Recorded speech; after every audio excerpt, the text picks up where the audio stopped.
There comes a time when the battles end, not because victory is claimed, but because there is nothing left to fight for. A life spent chasing power, securing loyalty, and outwitting enemies, it all leads to one truth. No matter how high you climb, how much you win, the weight never leaves your shoulders. It only grows heavier. War is not just fought with bullets and blades. It is waged in the mind, in the heart, in the quiet moments when the past whispers its stories. Every step forward demands a price, and those who pay it never get their change. The faces of those who stood beside me and those who fell before me, they stay lingering in the silence, reminding me that the past is never truly behind us. Trust. Such a simple word, yet so fragile. In this life, betrayal walks hand in hand with friendship. Promises are made, then broken, and the only constant is the understanding that no one truly stands beside you. They stand for themselves, just as I have done. Power teaches that lesson cruelly, stripping away illusions, revealing the truth of what men become when given the choice between loyalty and survival. The price of ambition is steep. At first, you tell yourself it's for the better. Family, protection, a legacy that will outlive you. But power is a fire that consumes all in its path. And eventually, you look around and realize you are standing alone in the ashes. The things that mattered, love, family, peace, become distant echoes, drowned out by the sounds of war you never wanted, but could never escape. I have lost more than I have won. People I loved, people I should have loved more, all taken by the very life I chose. Their voices remind me of roads not taken, choices I can never undo. But regrets do not change the past. They only remind us of the weight we must carry. And yet, even after all this, there is a moment when a man looks beyond the war, beyond the struggle, and wonders, what if? What if peace was never about winning, never about conquering? What if peace is simply letting go, walking away, not in defeat, but in acceptance that the battle no longer defines you? So here I stand at the edge of it all. No crown, no throne, no war left to fight. The ghosts remain, but their whispers grow quieter. The weight is still there, but for the first time, it does not crush me. Perhaps this is what peace feels like. Not an end, but a release. Peace, at last. The price of ambition is steep. At first, you tell yourself it's for the better. Family, protection, a legacy that will outlive you. You convince yourself that every move you make, every step you take, is necessary. It starts with good intentions, with the belief that you are securing something greater, something worth fighting for. But ambition is a fire that consumes everything in its path. You don't notice it at first. The small sacrifices seem justifiable. A lie here, a betrayal there, cutting off a friend before they cut you off. The choices come easy in the beginning because they make sense. They fit the plan. But power has a way of changing things. The things you once did out of necessity become things you do out of habit. The justification becomes blurred. And before you know it, the man you once were is a distant memory. The goal was always to rise above, to escape the past, to build something untouchable. Yet, in doing so, you find yourself trapped in an entirely different prison, one of your own making. The climb never ends. Every victory demands another fight. Every gain brings new enemies. You tell yourself that once you reach the top, things will be different.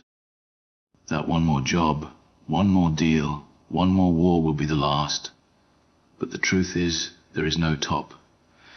There is no final victory. There is only the next move, the next threat, the next sacrifice. And what is the cost? It is not measured in money, not in land, not in titles. The real cost is measured in sleepless nights, in lost trust, in empty chairs at the table. It is measured in the silence of those who once laughed beside you but are now gone buried. Or worse, standing on the other side, looking at you as if they no longer recognize the man before them. Power demands everything, and once it has taken all that you have, it asks for more. You tell yourself that you can keep control, that you can hold on to the things that matter. You think you can keep family safe while standing in the fire. But fire does not discriminate. It burns all who come too close. You watch as those you love suffer, not because of their own choices, but because of yours. The weight of it is unbearable, yet you carry it because you believe you must. Because turning back, admitting that the pursuit was never worth it, feels like failure. And failure is something you swore never to accept. The irony is that in chasing power to protect, you become the very thing you once fought against. The lines you swore never to cross are now so far behind you that they no longer exist. And when you finally stop to look around, you realize there is nothing left to protect. The things you fought for have either slipped away or been destroyed in the process. But what choice did you have? That's the lie ambition tells you. That there was never another way. That you had to make the hard choices, had to do the things others couldn't. That the ends justified the means. But the ends never come. The cycle continues, and with every decision, the weight grows heavier, the regrets stack higher, and the man in the mirror becomes harder to recognize. You try to tell yourself that this is what survival looks like, that this is strength. But there is no strength in being a prisoner to your own ambition. There is no peace in knowing that every step forward is another nail in the coffin of the man you used to be. The moment you realize that, you are left with only two choices. Keep going until there's nothing left of you, or finally let go. But letting go is not as simple as it sounds.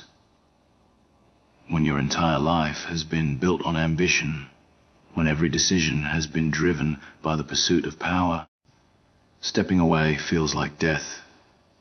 Who are you without the fight, without the war? The silence is deafening, the stillness unnatural. For so long, the chaos has been home. Peace is unfamiliar, almost unsettling. Yet, deep down, you know that power has already taken too much. You know that every battle has chipped away at your soul. And for what? A throne that means nothing. A name that brings more fear than respect. In the end, there is no glory in it, no true victory, only loss. The realization comes slowly, creeping in like a cold wind through the cracks.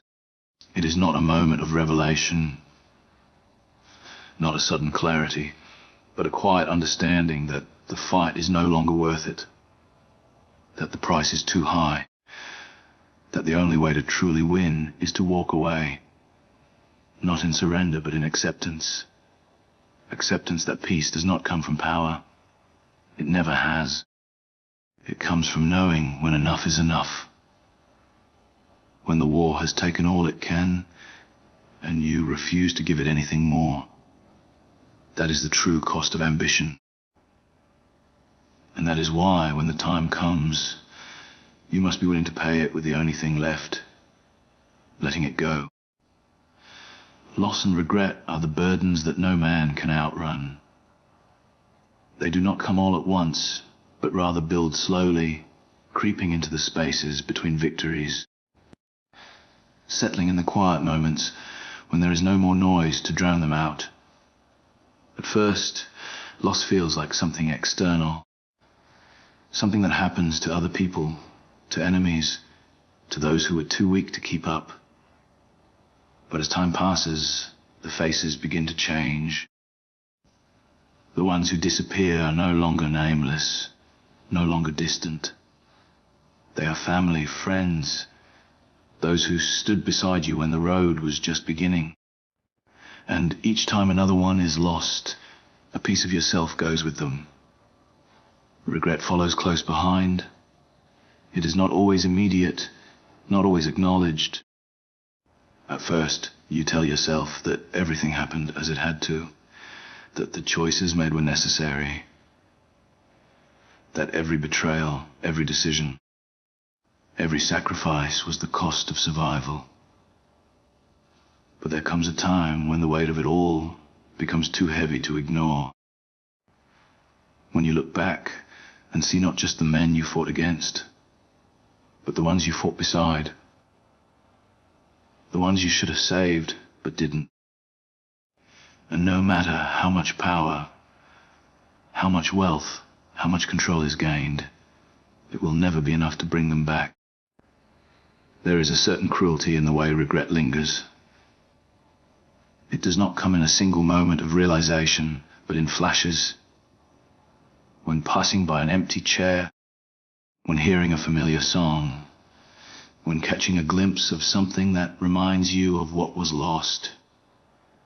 It is there in the quiet, in the solitude, in the rare moments when there is nothing left to fight.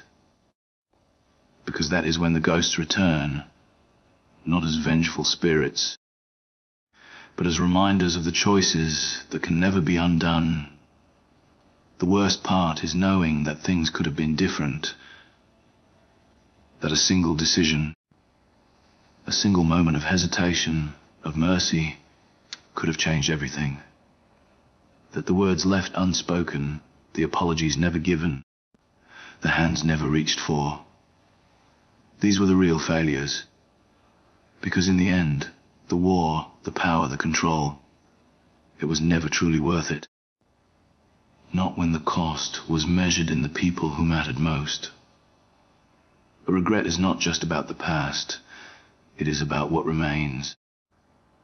About how to live with the knowledge of what has been lost. It is a constant battle between justification and guilt. Between telling yourself that you did what had to be done and knowing, deep down, that there was always another way. And yet, even knowing this, the past cannot be rewritten. The choices cannot be undone. The only thing left is to carry the weight of them, to wear the scars they leave behind, and to wonder if peace is even possible when so much has been taken. Some would say that regret is weakness, that a man who looks back will only stumble moving forward. But that is a lie told by those who have never truly lost. Because a man who feels no regret is a man who has nothing left to lose, and that is a fate worse than death. To feel regret is to know that something mattered, that something was worth grieving. And yet, the cruel irony is that regret does not bring change, does not return what was lost, nor does it offer redemption. It only serves as a reminder of what can never be regained. So the question remains, how does a man live with regret? Does he drown in it, letting it consume what little is left? Or does he learn to carry it? To accept that it is now part of him? Perhaps there is no answer, no way to truly make peace with the past. Perhaps the best that can be done is to move forward, not to forget, but to honor the memory of those lost by becoming something better than what the past made him. But even that is easier said than done, because the past does not simply let go. It does not loosen its grip just because one decides to change. The ghosts remain, the weight remains, and every step forward is a battle against the pull of what once was. And maybe that is the true punishment, not the loss itself, but the burden of knowing that it was avoidable, that every name etched into memory, every face that lingers in dreams, could have been saved if only things had been different. And yet, despite it all, despite the regrets, despite the pain, there is still something left.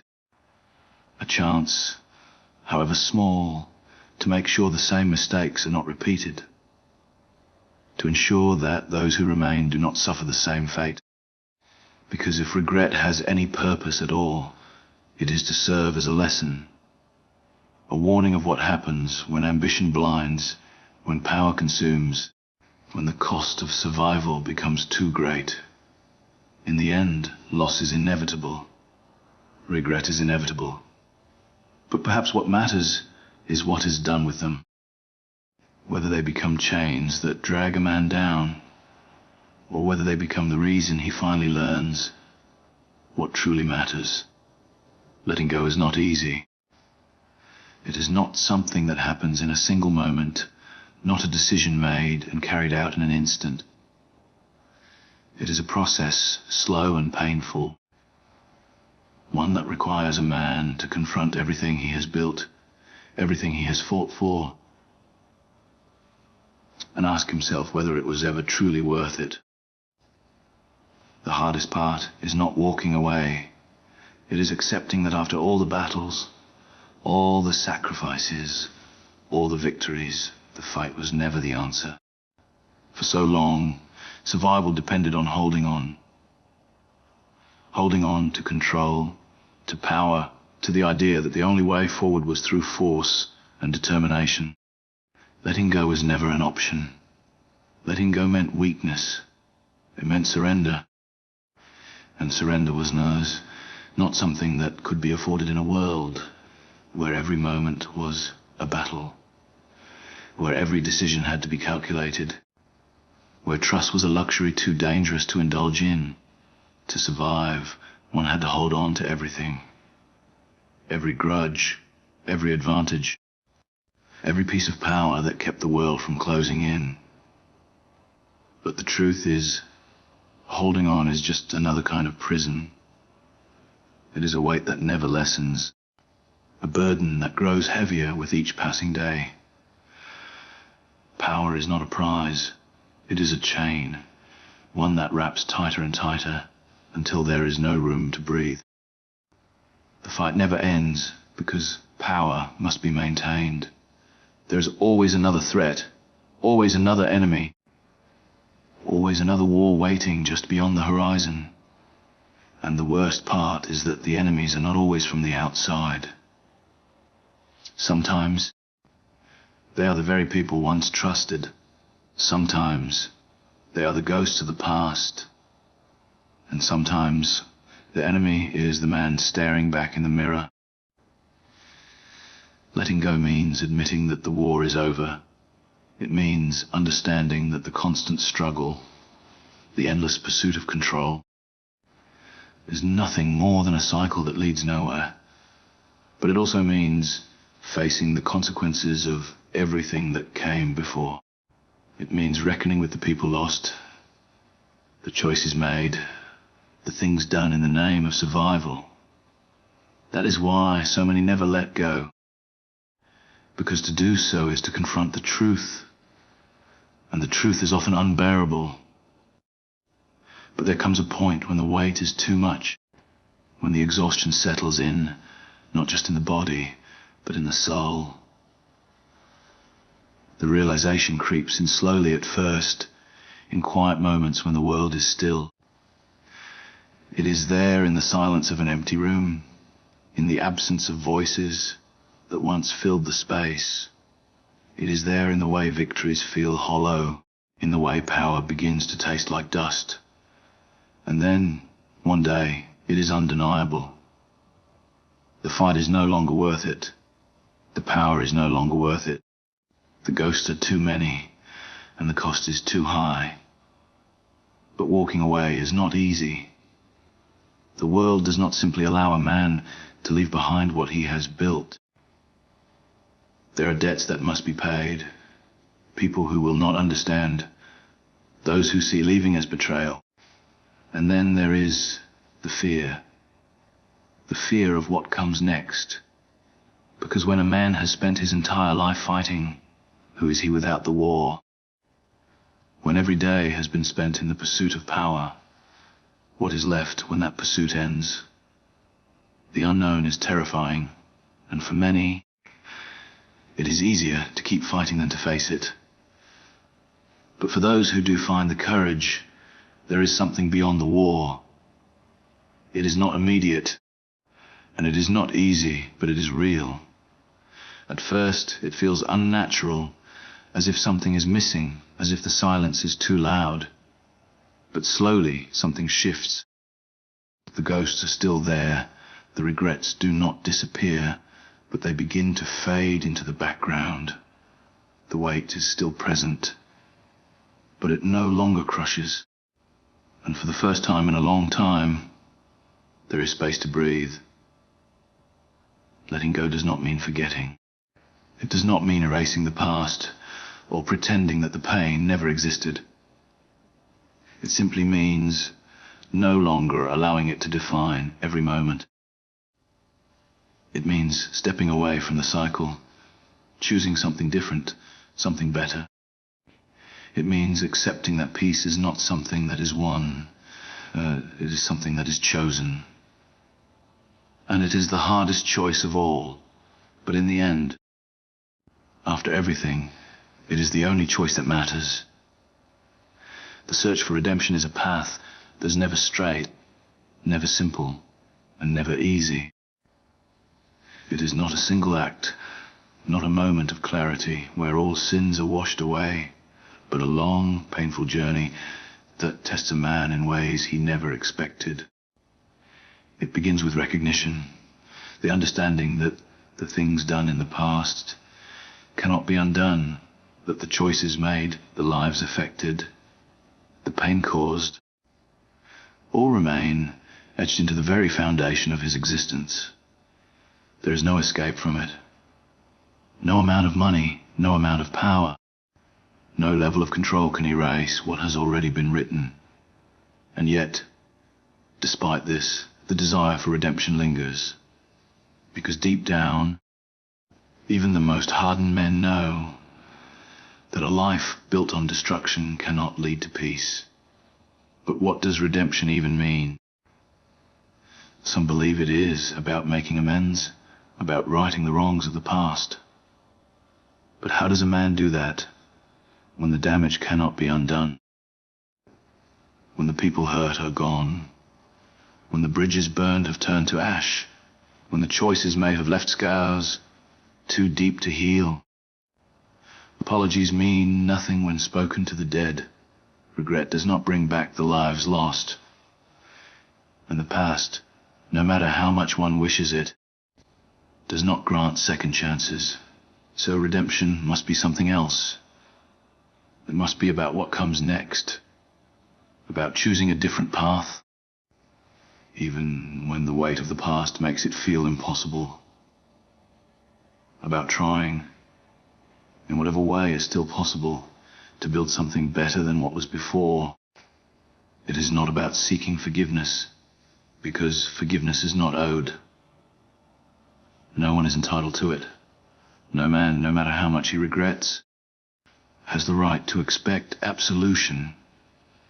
But he does have the right to change, to be something more than the sum of his sins. But redemption is not just about choice. It is about struggle, because the past does not let go easily. The world does not simply allow a man to change without consequence. There will always be those who refuse to believe in change, those who remind him of who he was, who refuse to let him move forward. And sometimes the loudest voice among them is his own, the weight of guilt. The voices of the past, the things done in the name of survival, they do not simply vanish, because a man decides he wants to be different. The memories remain, the regrets linger, and every step forward is a battle against the pull of who he used to be. Some men give up before they even begin, believing that redemption is beyond them, that they are too far gone, that the things they have done cannot be balanced by any amount of good. And maybe they are right. Maybe there are some sins too great, some wounds too deep, some mistakes too irreversible. But does that mean the attempt is worthless?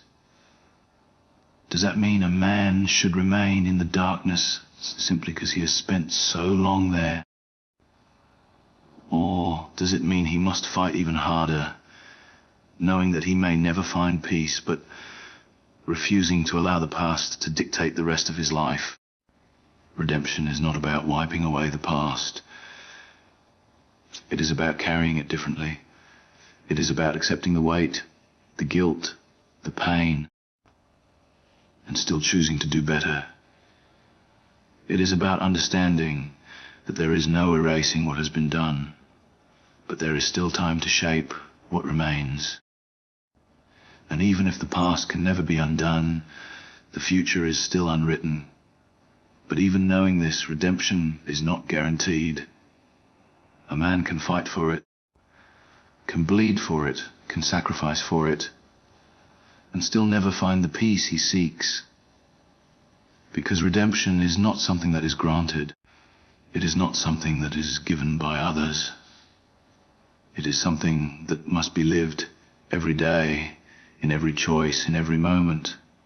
It is not an ending, not a finish line, but a constant ongoing battle.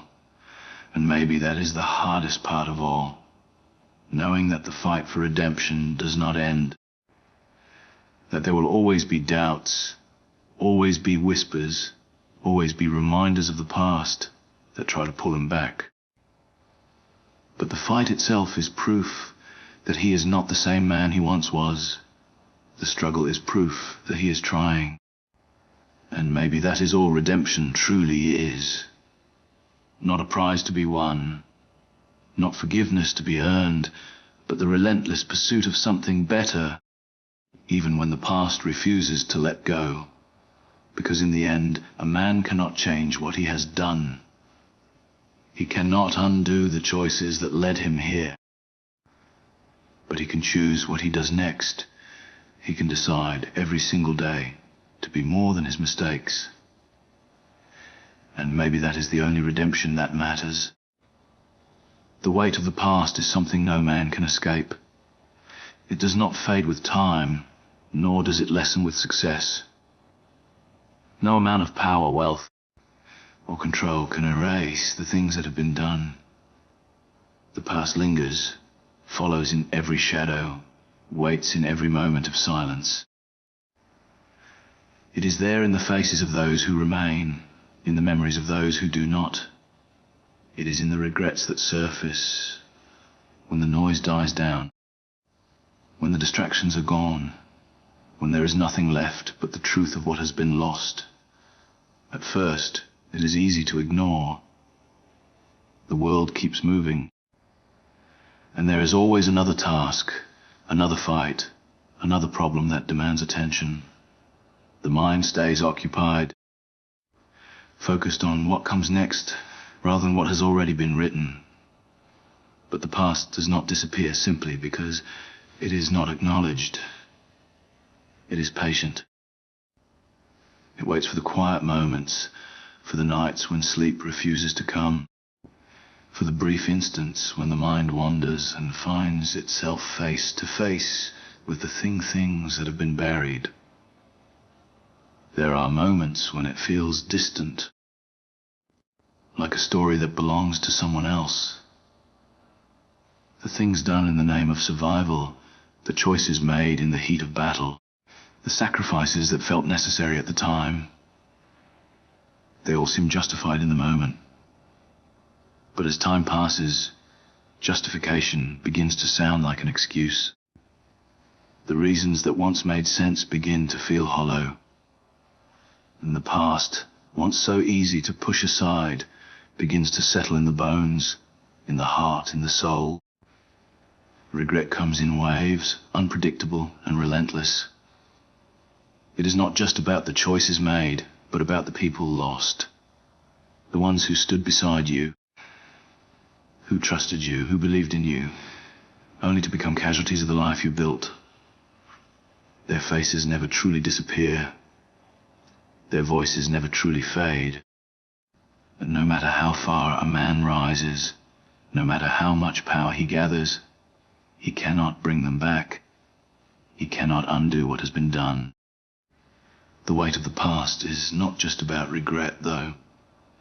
It is about the way it shapes a man, the way it changes him. The things once done for survival become habits, become instincts.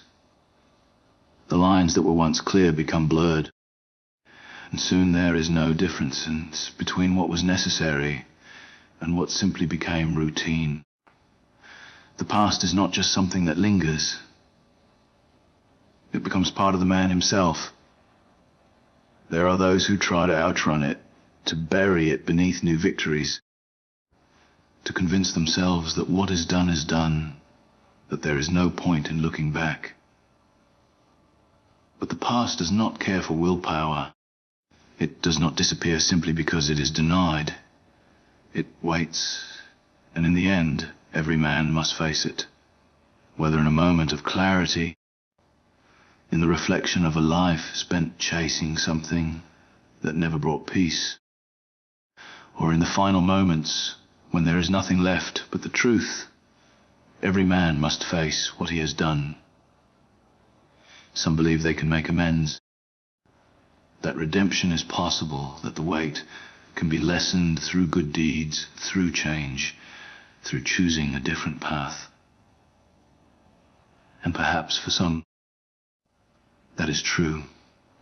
But for others, the past is a debt that cannot be repaid. There are some wounds that do not heal, some choices that cannot be undone.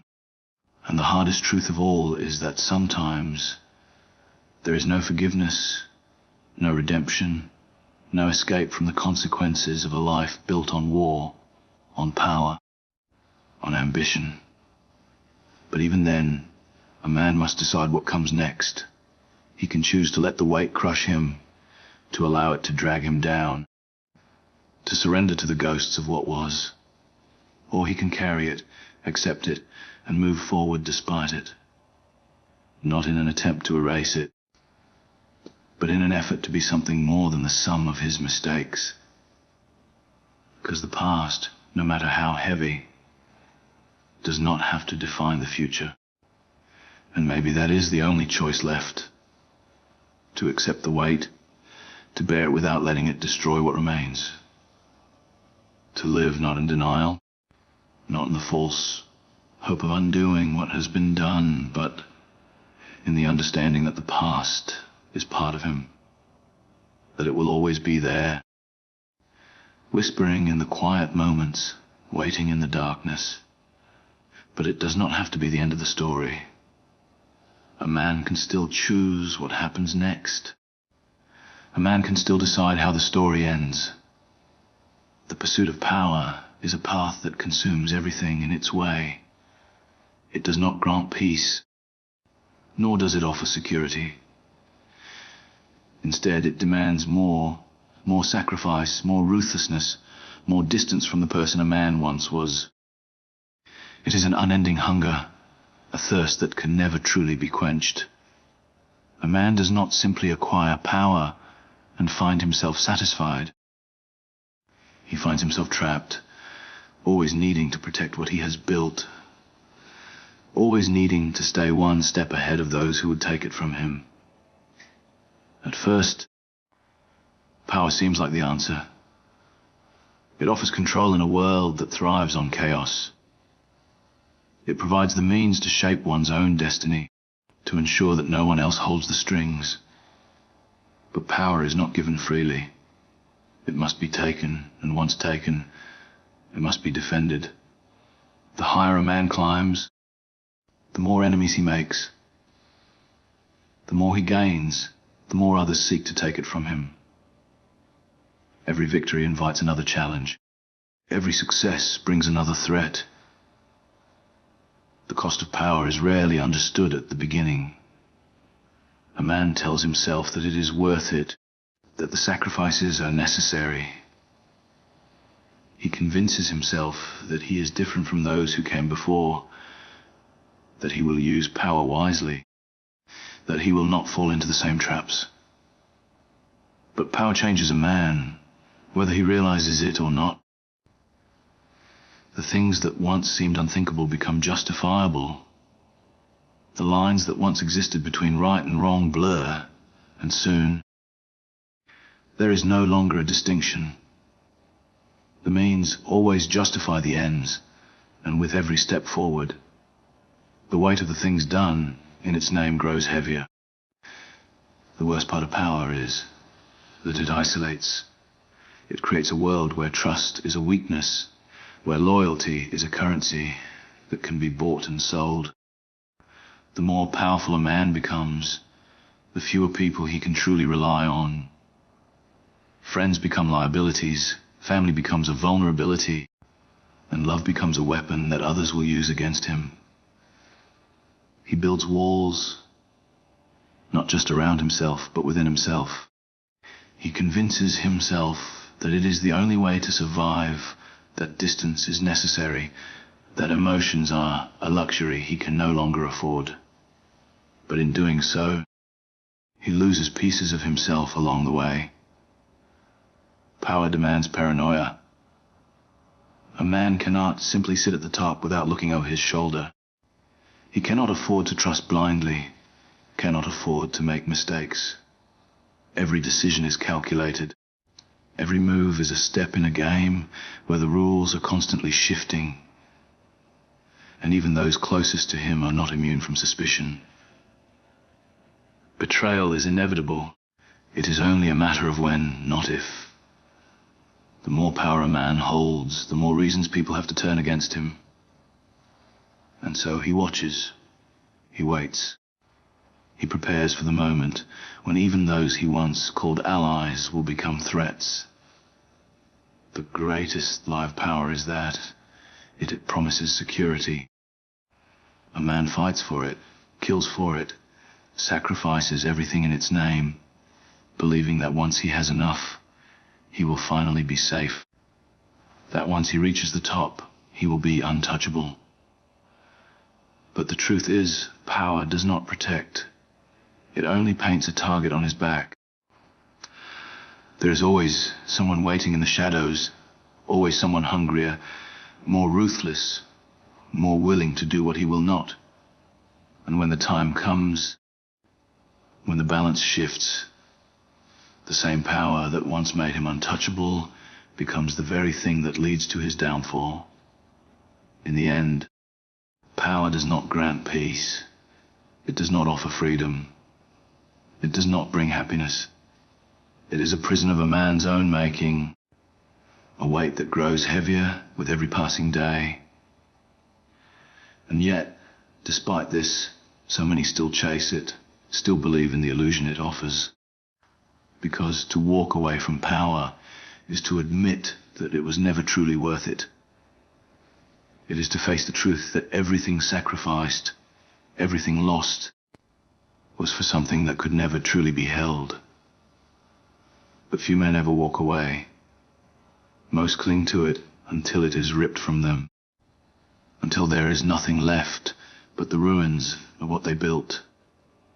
And only then, in the final moments, do they realize that power was never the answer, that the things they thought it would give them, peace, security, meaning, were never within its grasp.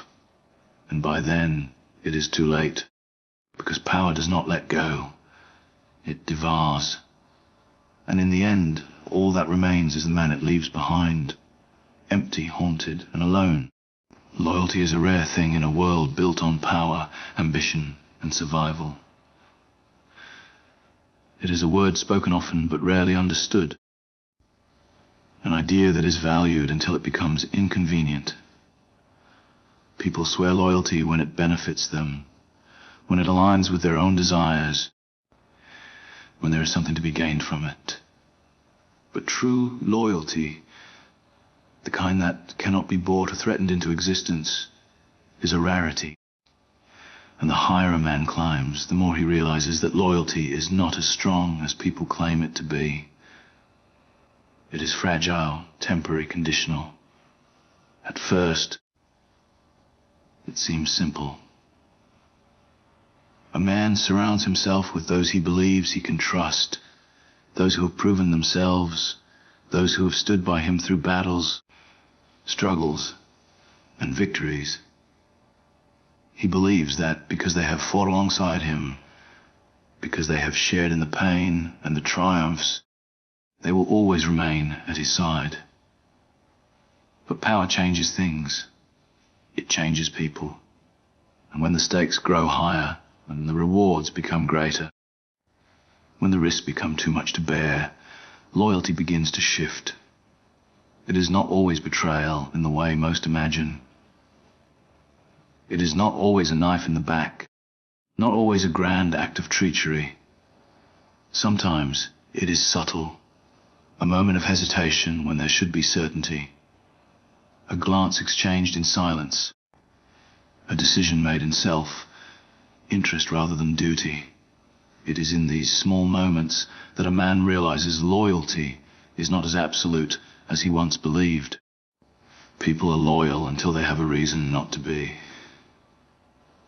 They are loyal until fear outweighs devotion, until opportunity outweighs duty.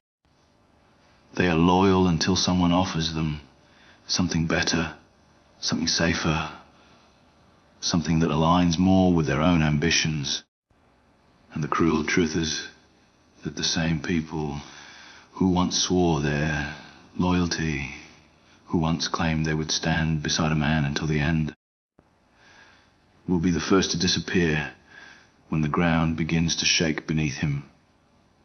But a man cannot afford to live without loyalty.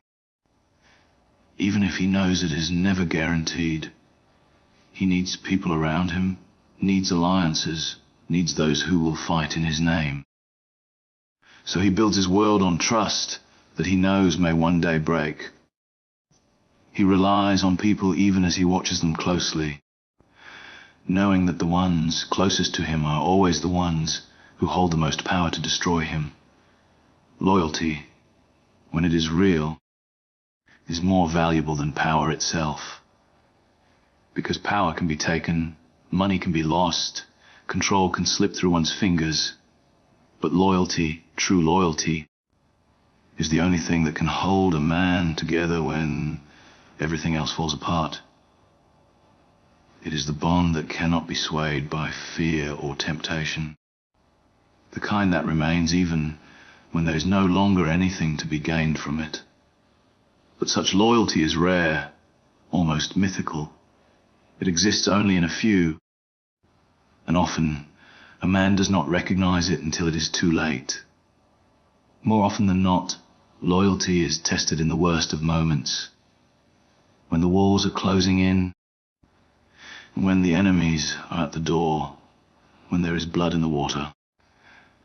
It is in these moments that a man sees who truly stands with him and who was only ever there for the benefits. Some will stand firm, some will waver, and some will turn without hesitation. And when the dust settles, a man is left to count the ones who remained and to remember the ones who didn't. Betrayal is inevitable. It is not a question of if, but when. It does not always come from enemies. More often, it comes from those who were once trusted the most. The ones who were brought closest, who were given everything, who were treated as brothers, as family. And when that betrayal comes, it cuts deeper than any enemy ever could, because an enemy's attack is expected. But a traitor wounds in ways that never fully heal. And yet, despite this, a man still searches for loyalty, still hopes to find it in a world where it is so easily discarded. because without it, there is nothing.